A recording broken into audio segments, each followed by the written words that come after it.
Et salut tout le monde, j'espère que vous allez bien. Aujourd'hui, on se retrouve pour débriefer ce match qui a eu lieu hier seulement face à Reims pour le compte de la huitième journée, match qui s'est déroulé à 17 h et où, à ma grande surprise, on s'est imposé.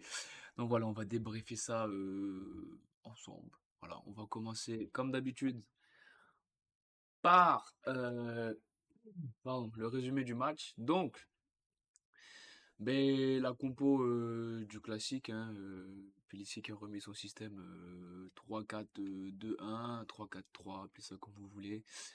Avec le retour de Djouba, Lochou Diomandé, Mensa over sur les côtés, Raveloson qui a remplacé Owusu parce qu'accumulation de cartons jaunes. Danois maintenu au milieu de terrain, Perrin et Traoré et en neuf, enfin en position d'attaquant, Florian Ayer. Sur le banc, bon, voilà, on avait quand même un joli banc avec des joueurs comme Théo Baer, Ronayou. On avait aussi Sinayoko, Akpa. Et bon, nous les blessures, donc c'était Joly, Koulibaly évidemment, et Agouzoul. Donc ce match, on le commence très très bien. Euh, D'entrée, on voit qu'on met l'intensité, que on est dedans, que physiquement on est présent. Il y a des circuits de passe pas trop mal, on ressort le ballon de manière plutôt intéressante. Et dans le premier quart d'heure, coup franc pour la GIA tiré par Gaëtan Perrin. Très bien tiré. Et Diomandé la reprend de la tête, il me semble. Alors il baisse la tête vachement, mais n'empêche qu'il ouvre le score à 1-0. Et grosse explosion de joie sur son but. Ça fait vraiment plaisir à voir. Et ce qui confirmait aussi notre bonne entame de match. Après, on a eu. Alors, à la demi-heure de jeu, il y a Perrin qui vient faire un pressing, qui récupère le ballon, qui frappe. C'est dégagé par Diouf. Et alors après, le défenseur rémois, j'ai plus son nom, je sais plus si c'est Kipré ou Bouta. Mais il faut Traoré et penalty, rien à dire. Djoubal pour le tirer et je crois que c'est la première fois que ça lui arrive avec nous. Mais il rate son penalty. Enfin, Diouf l'arrête, mais il n'est pas très bien tiré non plus. Il fait toujours cette feinte là quand il court. Alors moi j'ai jamais été fan de ça, même quand il aimait, c'est toujours un truc d'avoir déjà ça me fait flipper. Et je crois même que le mec sur Dazen il a dit ah ouais Djoubal qui va tirer le penalty, il en a jamais raté un. Alors, il suffisait qu'il le dise pour que ça arrive.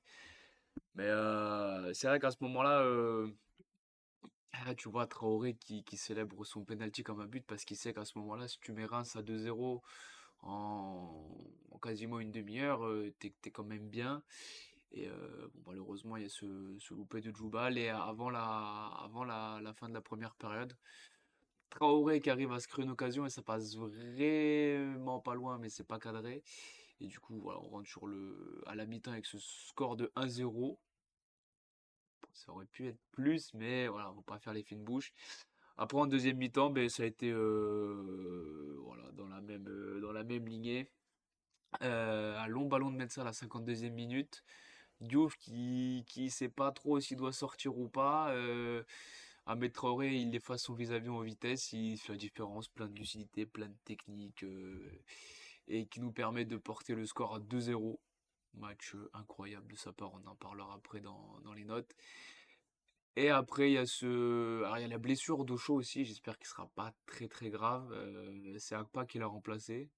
Je trouve qu'Akpa a fait plutôt une bonne entrée.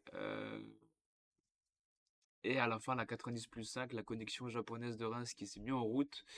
Nakamura qui avait beaucoup tenté et qui a été très bien pris par nos défenseurs, sauf à la fin. Ito qui envoie un centre, Nakamura, tête, but, voilà, tout seul au marquage.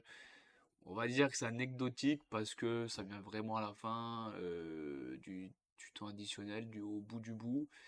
Mais quand même. Et après, il y a cette action stupide d'Akpa qui garde le ballon et du coup, il prend un jaune. Je trouve que c'est débile de prendre un jaune là-dessus, quoi. Mais au niveau des stats, franchement, on n'a pas été dégueulasse, hein. Les expected goals de 91, 1,8. Je pense que voilà, il y a le penalty qui rentre en compte. Alors, on n'a pas eu le ballon. J'ai envie de dire, est-ce que c'est si grave que ça? Non, parce qu'on a très bien défendu. Les trois de derrière, ils ont été impériales. Que ce soit Osho, Jubal, Diomandé, les trois, j'ai trouvé excellents. Voilà, on a tiré 10 fois au but, on a cadré 8 fois. Euh, Après, de mémoire, j'ai pas souvenir que Léon ait eu de gros arrêts à faire. Il me semble pas. C'est peut-être une connerie, mais j'ai pas de sorties de lui qui me viennent en tête. Donc, on va passer aux notes et évidemment qui vont être très très bonnes, hein, on va pas se mentir. Donc, Léon va mettre match correct parce que ouais, sur le but, peut pas faire grand-chose. Nakamura, il est tout seul. Euh, ouais, après, ses relances au pied, ça reste toujours un peu flou par moment. Mais bon, voilà, sinon, voilà, pas de là à le mettre dans le match décevant, non, parce il nous a pas fait de boulettes, ouais, il a rien fait de spécial, quoi. Mensa, on le met où, Mensa? Mensa, il fait un vrai bon match quand même. Mensa, il fait un vrai bon match. À la fin, il a des crampes. Bon, est-ce que c'était des crampes ou est-ce que c'était pour gagner du temps? J'ai un doute, mais non, non, il fait un très très bon match, Mensa. Au show aussi, défensivement, il a été parfait. Je trouve que Djoubal, je vais le mettre dans bon match parce que je l'aurais mis dans excellent s'il avait mis son penalty. Malheureusement, il rate le penalty et faut le prendre en compte quand même parce que ça aurait pu nous coûter cher et finalement, ça n'a pas été le cas. Diomandé, par contre, match excellent défensivement, des tacles plein de rage, physiquement, incroyable. Et en plus, il y a ce but, donc vraiment content pour lui et vraiment il sort un match de très très haute couture. Euh, over, compliqué correct parce que sa première mi-temps, je la trouve pas bonne. Après, au fur et à mesure du match, il est monté en puissance, mais ouais, je trouve que ça reste encore un peu léger. Raveloson il nous fait un bon match, Raveloson. Euh, qu'il était mis sur le banc parce que Rousseau et Danois lui avaient pris sa place, à juste titre. Mais non, non, là, ça a été solide. Et alors, Kevin Danois, je le mets dans un excellent match aussi parce que bon, il a pas un physique imposant non plus, mais il se bat sur tous les ballons. Puis physiquement, mine de rien, malgré son gabarit, c'est solide, il se laisse pas marcher dessus. Il répond dans les duels. Techniquement, c'est un très bon joueur. Non, franchement, un excellent match aussi de sa part. Ahmed Traoré, excellent match aussi. Et évidemment, le mec, il est chez nous, on sait même pas pourquoi. Merci à San Jose d'ailleurs. Mais non, Traoré il sort un match. Et ça se voit qu'il est au-dessus du lot. Voilà.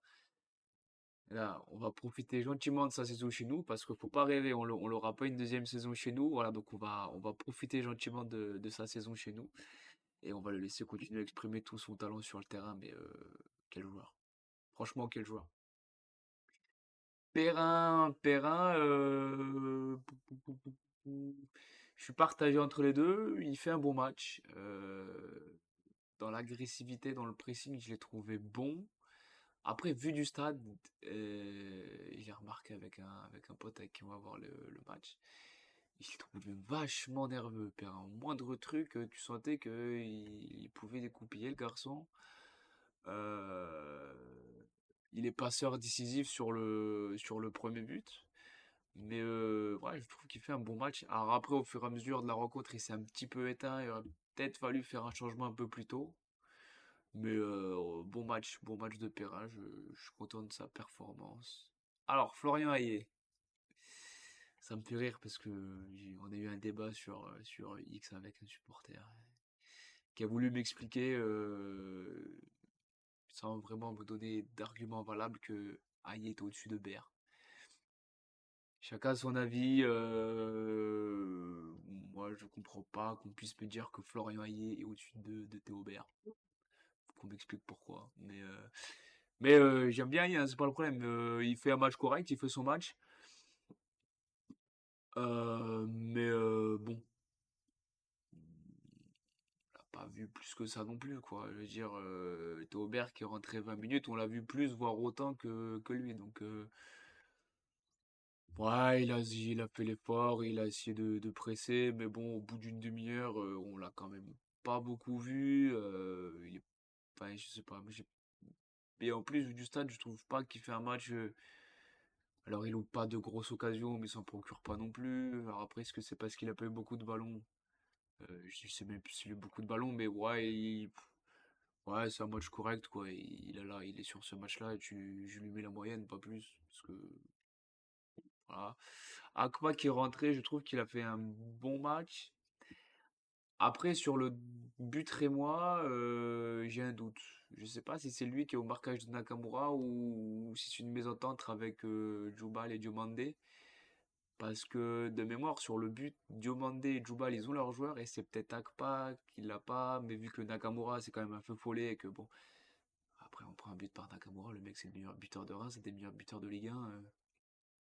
Mais sinon, son entrée, je trouve que son entrée est bonne et j'avais un peu peur qu'il soit un peu frais Enfin, pas un peu frais.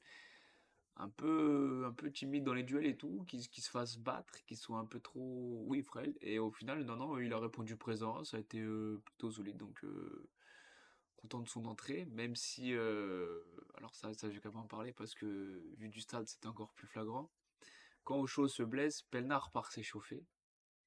Et à la fin, c'est Akpa qui rentre. Et là, il y a Pelnard, le pauvre, il a une tête, il est dépité. Ses coéquipiers, le préparateur physique, sont venus vers lui en disant ah, c'est pas grave, machin. Et tu vois que Pelnard, en fait, il comprend pas pourquoi c'est pas lui qui est rentré à la place d'Akpa. Alors, je pense qu'il n'y a aucune animosité avec Akpa, hein, c'est pas ça le problème. Je pense que c'est surtout lui, il se dit, ben, je pense qu'il a, dans sa tête, il a dû dire on m'envoie m'échauffer, je m'échauffe et tout, et à la fin, tu me fais pas rentrer. Mais bon, après, le changement. Enfin, l'entrée d'Akpa, moi, j'ai envie de dire, Pélissier a raison, parce que je trouvais qu'Akpa, est-ce que Pelnard aurait fait mieux ou pire, ça on ne le saura jamais, mais ouais, Pelnard, il était bien, bien, bien dégoûté. Après, ouais, je pense que sur le coup, c'est humain, voilà, mais après, c'était le premier à chanter dans le vestiaire pour célébrer la victoire, donc voilà, mais quand même, c'est vrai que vu du stade, bon, on l'a tous remarqué, et voilà, quand même faire un petit mot là-dessus. Théobert, voilà, il fait une entrée correcte, il rentre malheureusement que 20 minutes. Shinayoko, pareil, voilà. Onaiwu, pareil, parce que ça. Mais Onaiwu, j'ai bien aimé, il est rentré, je l'ai senti tout de suite impliqué. À se battre, à s'arracher, machin et tout, à aller gratter des ballons. Voilà, après les trois entrants, ils ont eu quoi 20 minutes de jeu à tout péter. Onaiwu, à peine un quart d'heure. Euh, voilà. J'espère que Théo Aubert aura plus de temps de jeu à l'avenir. Parce qu'en plus, le truc que je comprends pas, c'est que Théo Aubert, tu le fais rentrer contre Saint-Etienne. Ah, il a pas été bon. On va dire le contraire. Je l'ai pas trouvé. Enfin, voilà. Théo Aubert, il rentre, il marque. Il fait une bonne entrée en plus de ça, hormis son but. Et le match d'après, tu le remets pas. Tu le mets sur le banc. Alors, oui, il a fait qu'un entraînement collectif. Il a joué avec la sélection du Canada. C'est pas le seul, il y en a plein d'autres qui sont partis en sélection, qui étaient titulaires et qui ont joué 90 minutes. Donc, bon, bref. C'est les choix du coach, il faut respecter. Donc, les résultats de ce week-end, euh, plutôt positif pour nous, même carrément positif. Bon, Monaco, Lille qui font nul, ça, voilà. Brest-Rennes, Rennes, c'est vraiment un début de saison catastrophique. Lens qui va battre Saint-Etienne, ça nous arrange. Paris qui bat Strasbourg jusque-là, voilà, y a rien de choquant. Lyon qui met une petite fessée au Havre 4-0, on prend aussi. Toulouse-Angers, match nul, ça va. Nantes-Nice, Nice qui prend quand même un point chez eux contre Nice, c'est pas mal. Auxerre-Reims, bon, évidemment, c'est imposé. Et Marseille qui a fessé Montpellier. Ça a d'ailleurs coûté la place à Der Zakarian. Et voilà. Donc, résultat plutôt satisfaisant. Et on va voir qu'au classement, et ouais, on est 12e, on a 9 points. Et ça va, on respire un peu. On est devant Rennes quand même, je tiens à le dire. Et on n'est pas si loin que ça de Strasbourg, hein. On est que un point de Strasbourg. Et c'est là où j'ai des regrets et je les aurai toute la saison, sauf si on se maintient. Tu perds contre Montpellier, tu perds contre Le Havre, tu perds contre Nantes, contre Saint-Étienne. Tu prends ces points-là contre des concurrents directs. On serait tellement bien là actuellement au classement. On serait bien. Alors je dis pas de gagner tous les matchs, mais allez, je pense que sur bon Monaco on le met à part, mais Montpellier, Saint-Étienne, je pense que t'avais au moins moyen de ramener 3 points ou 2 points, pas zéro quoi. Euh, donc c'est dommage, mais après à domicile, là, moi, ce que je retiens, c'est qu'à domicile, on est quasiment intraitable. Alors Brest et Monaco ont joué un match de plus que nous à domicile, mais sinon 3 victoires et une défaite. Sachant que la défaite c'est contre Monaco, donc en soi c'est mérité. Bon, le prochain match c'est Rennes à domicile, donc bon. À voir, mais Rennes, vu qu'ils font pas un but début de saison et que Rennes à l'extérieur, c'est pas très ça a pris qu'un point. Mais bon, avant, il y aura un autre match. Mais voilà. Moi, je trouve quand même que le classement à domicile, là, il fait plaisir. Quatrième. Bon, après, à l'extérieur, pris 0 point. Ça que... Mais, quitte à choisir, je préfère qu'on prenne tous nos points à domicile, hein, vraiment. Ça, parce qu'on est à guichet fermé tout le temps. Donc, sauf le match qui était super tôt, là. Merci la LFP pour la programmation. Maintenant, voilà, la prochaine. Ah, salut Darkov, comment ça va? On aime bien mettre les boules dans les yeux. Comment ça va, Darkov? Est-ce que tu as passé un bon week-end? Je connais une partie de la réponse, hein, évidemment. Journée suivante. Mais c'est pas du tout ça, parce que ça m'a remis les résultats. C'est pas grave, on va aller chercher le calendrier. Hop là, donc, on a du Rennes-Le Havre, Angers-Saint-Étienne. Ça va perdre des points, il va falloir qu'on soit Reims-Brest. Reims-Brest, pardon, j'ai eu du mal. Lens-Lille, Lyon-Auxerre. Alors là, ce match-là. Montpellier-Toulouse. Strasbourg-Nantes. Oh. Là, en vrai, il y a encore des concurrents qui vont perdre des points, c'est évident. Le problème, c'est que nous, on va à Lyon, quoi. Euh, Et Lyon, ils viennent d'en passer 4 au Havre. Ils sont quand même sur une bonne série, ça va mieux. Euh, on va voir leur équipe euh, tout de suite. Ah, Abner, c'est pas mal. Leur gardien aussi est pas mauvais. Ouais, Lyon, en fait, ils ont pris la clim contre Marseille et depuis, ils sont bien, quoi. Niakate, je connais pas trop. Clinton Mata, c'est très très bon joueur. Maitland-Niles, il est au-dessus. Verretou, Tolisso, Cacré, c'est pas mal. Je crois que Tolisso, il a fait un gros match, j'ai pas vu. Mais par contre, il aurait dû prendre un rouge parce qu'à un moment donné, il a mis une semelle sur je sais pas qui. Oh là là là là, j'aurais pas aimé me la prendre. Vertou, ça peut être très très bien, mais bon, après, j'ai pas vu de match de Lyon cette saison. Le seul que j'ai vu, c'est contre Marseille, où ils ont pris la clim. Ça fait zizir. Mais Malik Fofana, c'est très très fort. Lacazette, ça reste Lacazette. Et Cherki, c'est sûr courant alternatif, mais ça reste quand même un joueur avec beaucoup de talent.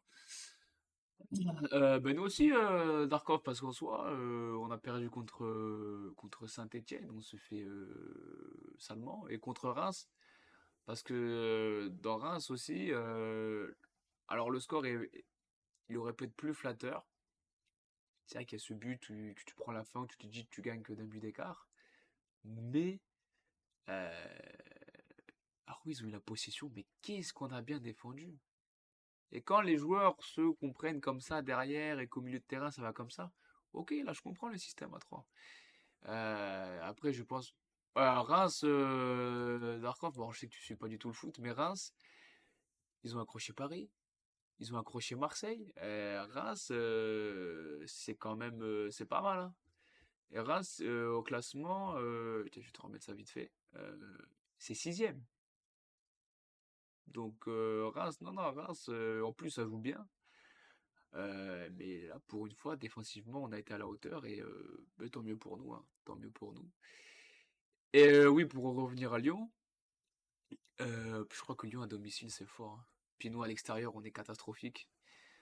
Lucas Perry, voilà, le gardien. Mais sur le banc, t'as Miko Tadze, bon, qui fait pas le début de saison espéré, mais t'as Miko Tadze, Benrama, Nouama, Omari Koumbendi, et en plus, tu as même Gift Orban. Tchaletatsar va douiller, qui va revenir c'est un joueur correct de Ligue 1, hein. Il avait, il a pas retrouvé le niveau pour moi qu'il avait à Marseille. Euh, Même s'il a pas eu, il a eu un bon niveau, mais pas longtemps. Enfin, c'est pas non plus Sergio Ramos, ces gars. Mais ça reste un défenseur correct de Ligue 1, ça, y a aucun problème là-dessus. Donc, je remets juste le classement vite fait. Lyon à domicile, ils sont où? Ouais, ouais, c'est sur courant alternatif. Bon, ils ont perdu contre Monaco et Marseille en soi. Ils ont battu Strasbourg et Nantes. Donc, évidemment, on part pas favori du tout sur ce match. Ouais, ouais, j'ai les pubs là. Ouais, il y a trop de pubs sur ce truc. On va passer à notre compo. Et puis après, on va s'arrêter. Ouh, ils ont fait une mise à jour du site. Alors, est-ce que je vais réussir à mettre la compo ou ça va me casser les couilles? Ouais, oui, il faut que je mette ça en place. Alors, si on fait ça, est-ce que ça va? Eh bien sûr. Ouh. Bon, alors, là où je me suis partagé, c'est que on sait tous maintenant, à moins d'un probable retournement de situation, on va jouer comme ça jusqu'à la fin de la saison. On va jouer trois axiaux, les deux pistons, les deux milieux de terrain, les deux meneurs de jeu plus ou moins excentrés avec un numéro 9. Et après, je me dis, quand je vois la performance des trois de derrière, bon, après, ça peut être la même contre Lyon, hein, et à voir aussi si Ocho sera disponible ou pas. Mais moi, j'ai envie, on a gagné contre Reims, on a fait un gros match. Franchement, je remets la même équipe à un joueur près, évidemment. Je pense que vous avez tous qui je vais mettre que Pélissier ne mettra pas. Mais quand même, ça me fait plaisir. De toute façon, Joly sera encore blessé, il me semble. Après, ce qui est bien, c'est que Ngata était dans le groupe. Et, Ngata, je me rappelle, alors, il a fait, moi j'ai vu qu'un match de lui, c'était en Ligue 2 contre Valenciennes. Il avait fait un match incroyable. Et du coup, je suis curieux de voir si. Alors, Owusu, je le remets tout de suite. Et je laisse Danois parce qu'au milieu de terrain, dans ce système-là, je trouve que Danois, c'est plus fort que Raveloson. Je trouve que c'est plus complémentaire avec Owusu. Là où Raveloson aura plus un rôle de 6, 8, plus de milieu défensif, voire reculer d'un cran pour filer un coup de main en défense, un peu comme Owusu. Mais je trouve que Danois, il a gagné. Et je suis content pour lui qu'il ait gagné sa place comme ça parce que personne n'aurait. On l'a tous vu qu'il avait des qualités, mais je suis vraiment content qu'il s'est imposé en tant que titulaire. Parce qu'en plus, il y a un truc qui m'a fait rire. Et j'ai vu un extrait d'interview d'un ancien joueur, enfin d'un ancien joueur, on va appeler ça un ancien joueur qui est passé chez nous, Kai Ruiz Achille. Où en gros, il disait que Pélissier. Non, non, c'est la photo qui est comme ça, Darkov. Il disait que en fait, Pélissier le faisait pas jouer parce que voulez des grands costauds qui courent vite. Kevin Danois, messieurs, dames. Il fait pas 2 mètres, il fait pas 100 kilos, mais il joue. Perrin, il va vite, il fait pas 2 mètres, il fait pas 100 kilos, il joue. Mais voilà, juste une aparté, parce que bon, après, si le mec, je pense qu'il est juste de mauvaise foi, voilà. T'es venu chez nous, t'as pas fait tout ce qu'il fallait non plus pour être impliqué à fond. Ouais, on va pas se mentir, on le sait tous, mais bon, voilà. C'est pour ça, quand je vois un mec comme Danois qui réussit à s'imposer titulaire au milieu de terrain, quand j'entends des mecs derrière qui disent ça, pas à moi, hein, pas à moi. Et pourtant, le mec, il a joué à Barcelone, machin, un crack ultime. Crack ultime. Et c'est Danois qui est titulaire en Ligue 1 et lui, il est remplaçant en Belgique. Je sais même pas si c'est la première. Non, je crois que c'est même la deuxième division belge. Comme quoi, il y a pas. Le talent ne fait. Il avait du talent, hein, je dis pas le contraire. Mais ça fait pas tout. Donc, parenthèse faite. Parenthèse inutile, parce qu'en plus. Enfin bon, bref. Ben, ouais, on remet Gaëtan Perrin. En plus, ancien Lyonnais, machin. Alors, attendez. On va mettre aussi. En vrai, je l'aurais plus mis à gauche. Si. Ah, alors c'est. Ah. Je te laisse mon grand, j'ai Dragon Ball. Ouais, ouais, vas-y, Darkov. Bonne session DBZ, y a pas de souci. Merci d'être passé, ça fait zizir. Ahmed. Oh, ouais. Wow. Voilà. Et bien évidemment, en numéro 9. Ah, j'imagine, il apparaît même pas. Pourquoi ils l'ont pas? Voilà. Bon, c'était pour la blague, hein, parce que bien évidemment. Merde. Ah, mais ils veulent pas me le mettre non plus. Les gars, laissez-moi mettre Théo Aubert. Voilà. Et à la limite, et mais à chaque fois, je me répète et je dis pareil, si Ocho est blessé, je mettrais quand même Raveloson parce que je pense qu'il est quand même plus à même de défendre sur des Malik Fofana, des Lacazette, des Benrahma, des Ryan Cherki que Akpa.